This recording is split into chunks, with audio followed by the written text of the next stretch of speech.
I've been exploring the First Premier credit card for a while now, and this video is my honest and unbiased review on the same. I'll cover all the main points, from key features to risks and considerations. So by the end of this video, you'll have a better understanding of it. First, let's talk about what it offers.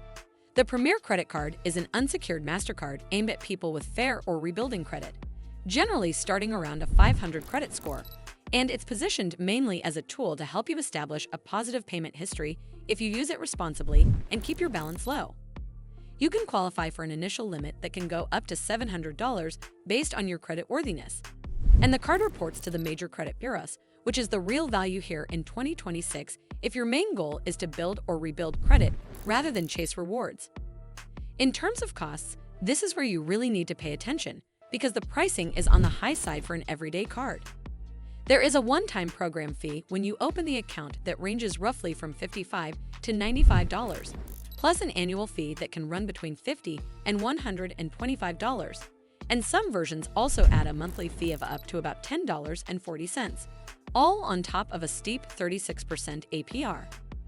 That combination means carrying a balance is expensive, and even if you pay in full, those fixed fees eat into the value you get, especially compared with some newer 2026 entry-level cards that charge no annual fee but require a slightly stronger profile. With that said, it's not perfect.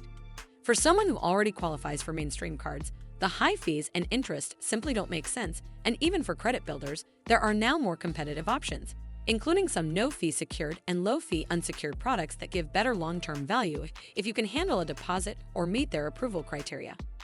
The Premier credit card really only makes sense if your choices are limited, you need an unsecured line, and you're disciplined enough to pay on time and keep your balance near zero, so you're using it as a short-term credit building tool rather than a long-term spending card.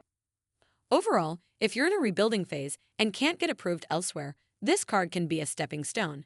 But you should go in with eyes open about the fees and have a clear plan to upgrade to a cheaper card once your credit improves in the next year or two.